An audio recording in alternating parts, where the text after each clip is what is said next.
Shalom saudara, berjumpa lagi dengan saya Debbie Basjir di dalam Hikmat Kehidupan.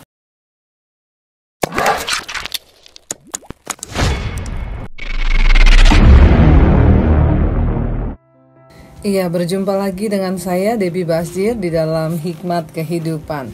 Kita perlu memiliki hikmat dalam hidup ini agar kita bijaksana di dalam melangkah dan tidak salah mengambil keputusan sehingga hidup kita tidak terjerumus di dalam malapetaka. Hari ini sampai pada Amsal yang ke-13 ya. Amsal 13 berkata begini, anak yang bijak mendengarkan didikan ayahnya, tetapi seorang pencemooh tidak mendengarkan hardikan. Anak yang bijak mendengarkan didikan ayahnya, tetapi seorang pencemooh tidak mendengar hardikan. Saudara, di sini kita melihat ada kata anak yang bijak dan ada kata didikan ayahnya. Bagaimana kita bisa menghasilkan keturunan atau anak yang bijaksana dan berhikmat? Pasti karena dia dididik oleh ayahnya, ya. Anak yang bijak mendengarkan didikan ayahnya, tetapi seorang pencemooh tidak mendengarkan hardikan. Saudara, ya, anak yang bijak itu pasti karena ada didikan dari orang tua, terutama ayah di sini dikatakan, ya. Ayah berperan sebagai pendidik di dalam keluarga. Tapi ya seperti yang lalu saya katakan, banyak hari-hari ini para ayah yang menyangka bahwa tugas dan kewajiban mereka di dalam rumah hanyalah mencukupi kebutuhan uang, mencukupi kebutuhan secara lahiriah. Padahal mereka lupa bahwa ada tanggung jawab rohani dalam kehidupan seorang ayah untuk mendidik anak-anaknya, ya. Mari ketika hari ini mungkin saudara mendengarkan hikmat ini bagi para pria yang sudah menjadi ayah, ingat didikan itu datang dari ayah. Jangan biarkan anakmu tanpa didikan, karena anak yang bijak itu mendengarkan didikan ayahnya, ya. Jadi para ayah, sadarilah bahwa engkau dipanggil untuk mendidik anak-anakmu di dalam takut akan Tuhan. Karena itu seorang ayah harus sungguh-sungguh hidup dalam takut Tuhan. Supaya apa? Anak-anaknya juga melihat teladan dari hidupnya dan mengikuti cara hidupnya. Para ayah, mintalah hikmat Tuhan, mintalah otoritas dari Tuhan untuk engkau bisa mendidik anak-anakmu di dalam takut akan Tuhan, supaya anakmu menjadi bijak, ya. Tetapi seorang pencemooh tidak mendengarkan hardikan, ya. Tetapi orang pencemooh itu biar sudah dihardik, ya, itu dia tidak akan mendengar. Makanya saudara, ya, selama masih ada waktu, didiklah anak kita sebelum mereka menjadi pencemooh dan pemberontak. Dari kecil tanamkan firman Tuhan.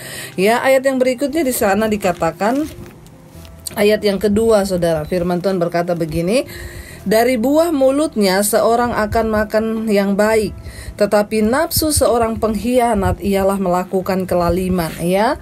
Ingat di pasal-pasal yang sebelumnya kita juga sudah mempelajari tentang mulut. Diingatkan lagi di sini.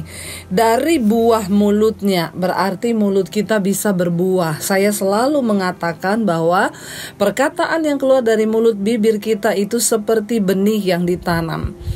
Satu saat akan bertumbuh dan bahkan menghasilkan buah.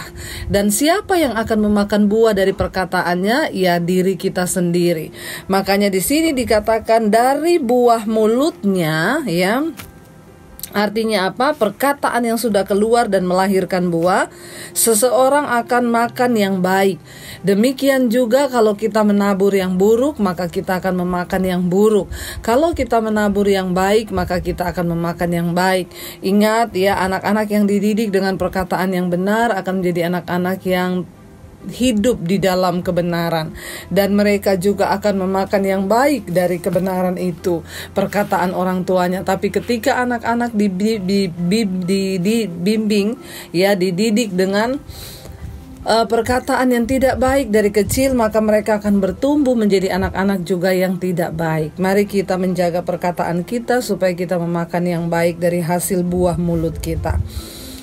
Ayat yang berikutnya, tetapi nafsu seorang pengkhianat ialah melakukan kelaliman. Ayat 2, masih ayat 2. Tapi nafsu seorang pengkhianat ialah melakukan kelaliman, ya. Jangan jadi orang pengkhianat, saudara. Hidup ini enak apa adanya. Jangan berkhianat, ya. Suami jangan berkhianat pada istri, istri jangan berkhianat kepada suami. Para sahabat jangan berkhianat pada temanmu sendiri. Ya, lakukan semua yang baik ya. Ayat yang ketiga berkata begini, siapa menjaga mulutnya memelihara nyawanya, siapa yang lebar bibir akan ditimpa kebinasaan. Siapa menjaga mulutnya, sekali lagi Amsal mengingatkan kita, orang yang hidupnya berhikmat dan bijaksana di dalam takut akan Tuhan pasti menjaga mulutnya. Orang yang menjaga mulutnya memelihara nyawanya. Kita sudah melihat banyak kasus pembunuhan terjadi hanya gara-gara salah bicara. Orang tersinggung dengan omongan seseorang, lalu dia bisa nekat mengakhiri hidup orang yang menyinggung dia itu. Saudara, ya, siapa menjaga mulut memelihara nyawa. Ingat tadi di atas saya sudah bilang, perkataan itu benih. Kalau engkau sembarangan memakai mulutmu untuk mengucapkan kutuk, maka di kemudian hari engkau akan menuai kutuk itu. Hidup mati dikuasai lidah ya. Hidup mati di sini dikatakan menjaga mulutnya, memelihara nyawanya. Ini peringatan serius. Artinya apa? Seringkali orang karena mulutnya kehilangan pekerjaan, seringkali orang karena mulutnya kehilangan banyak hal berharga. Karena itu mari kita menjaga mulut kita. Biarlah hanya perkataan firman yang keluar dari mulut kita. Hati-hati, nyawa kita, kehidupan kita tergantung dari mulut kita. Jaga mulut saudara. Kalau tidak penting, tidak usah mengucapkan hal-hal yang negatif, bergosip atau apalah.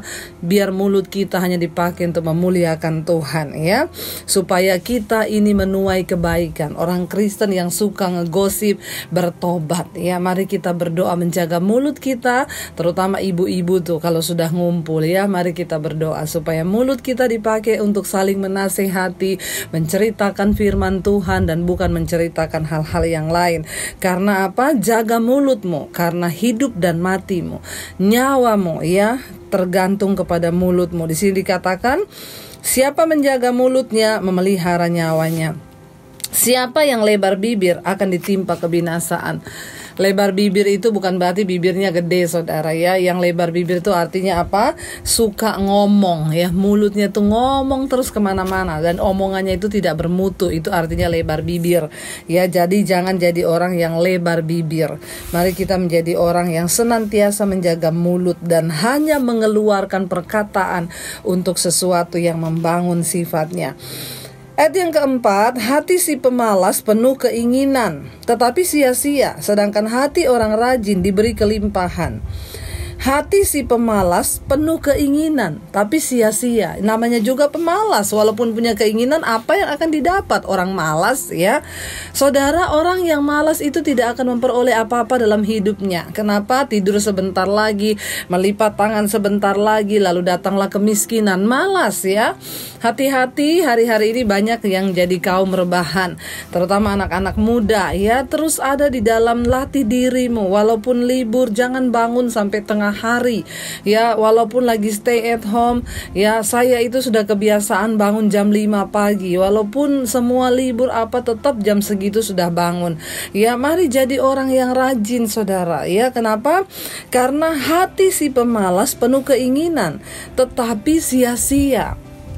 Dalam hatinya banyak keinginan tapi sia-sia. Sedangkan hati orang rajin diberi kelimpahan. Ini baru di dalam hati aja loh saudara ya.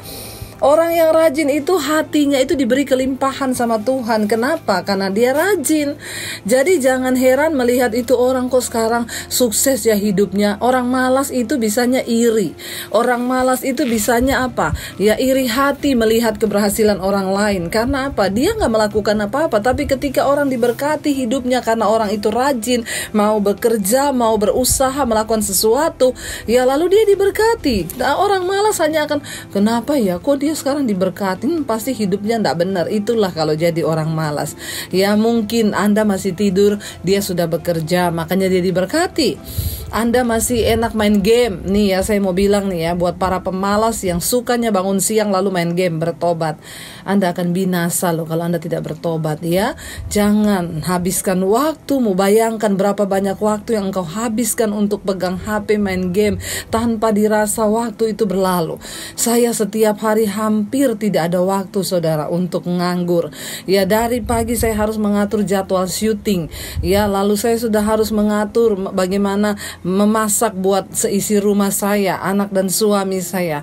Setelah itu saya harus menjawab setiap konseling yang masuk ratusan. Tapi saya bersyukur, kenapa? Tuhan memberikan saya kepercayaan yang begitu luar biasa ketika Tuhan melihat kita menjadi orang yang rajin dan kita sungguh-sungguh mengerjakan itu dalam takut akan Tuhan.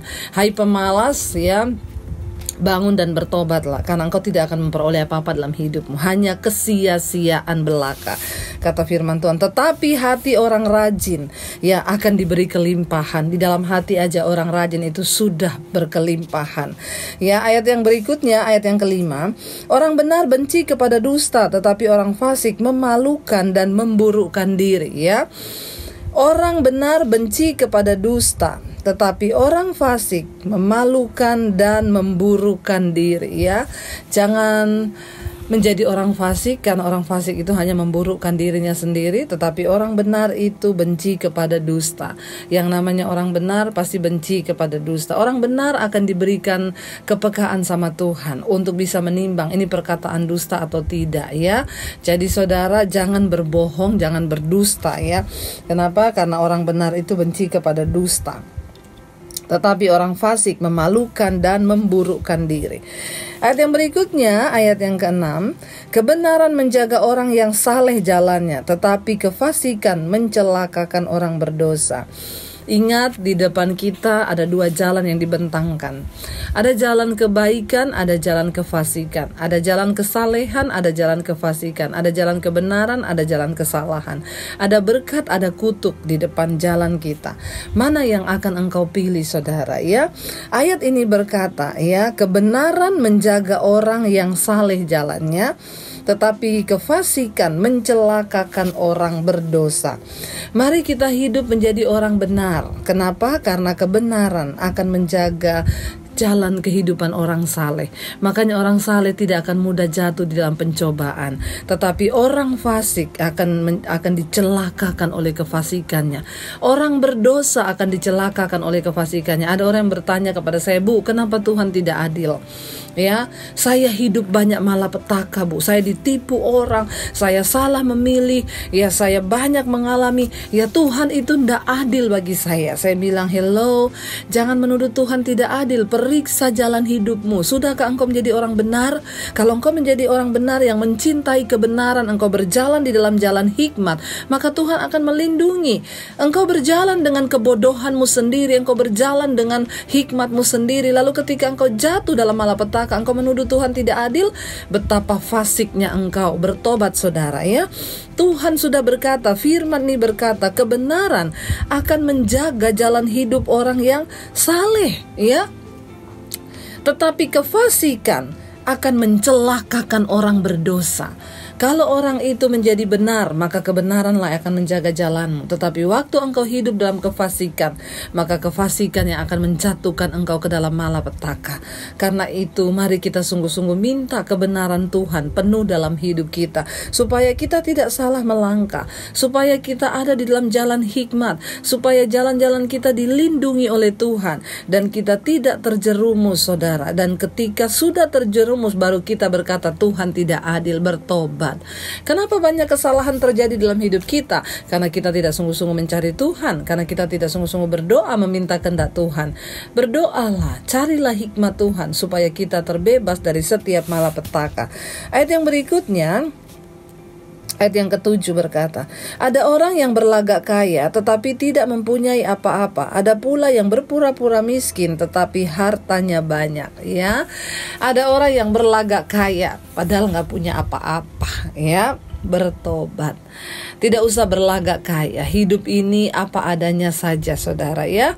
Banyak orang itu, saudara, pokoknya kalau saudaranya, tetangganya beli kalung, dia harus beli kalung. Ya, tetangganya beli mobil, dia harus beli mobil. Ya, ini orang, saudara, berlagak kaya.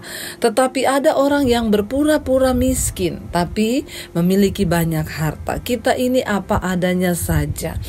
Jangan dipacu oleh kesombongan. Banyak orang yang pengen terlihat wow, ya, pengen terlihat, ya, aduh saudara, ya, padahal itu hanya akan menghancurkan hidupmu. Hidup ini apa adanya. Biar Tuhan memberkati kita perlahan. Ya, makanya ada yang bilang lebih baik ya penampilan biasa tapi punya tabungan banyak daripada penampilan wow tapi cicilannya yang banyak, ya. Mari menjadi orang yang bijaksana, saudara. Jangan buang waktumu, jangan habiskan uangmu hanya demi gaya supaya terlihat kaya. Keluargamu ngomong engkau kaya padahal tidak punya apa-apa. Tuhanlah yang menilai hidup kita. Lebih baik kita menjadi orang yang bijaksana apa adanya, tetapi kita menjadi orang yang mencukupkan diri dan tidak menyusahkan orang lain. Ya, mari terus berdoa, minta anugerah Tuhan supaya kita dipimpin di dalam segala jalan kebenarannya. Sampai di sini dulu, kita akan sambung besok, dan saya percaya saudara tetap ada dalam perlindungan Tuhan. Mari kita berdoa. Bapa, kami mengucap syukur buat hari ini. Terima kasih buat hikmat kehidupan yang sudah Engkau bagikan kepada kami. Kami mengucap syukur Tuhan. Kami berserah kepadamu. Tuntun hidup kami dalam jalan-jalan-Mu supaya jalan kebenaran yang akan menuntun hidup kami, sehingga kami terlepas dari segala malapetaka dalam hidup ini dan kami boleh berbahagia. Biarlah Tuhan kebenaran-Mu yang menjaga kami, hikmat dan takut akan Tuhan ada dalam hidup kami. Terus kami mau memperbaharui diri supaya kami berkenan di hadapan Tuhan. Berkati semua mereka yang sudah mendengarkan dan setia terus mendengarkan. Di dalam nama Tuhan Yesus kami berdoa dan bersyukur. Haleluya. Amin. Jika Anda diberkati dengan channel saya, jangan lupa tekan tombol subscribe, dan jangan lupa like, share, dan komen, dan jangan lupa untuk mengklik tombol lonceng di bawah ini supaya Anda mendapatkan pemberitahuan setiap kali saya mengupload video-video yang baru. Jangan takut karena gratis. Tuhan memberkati.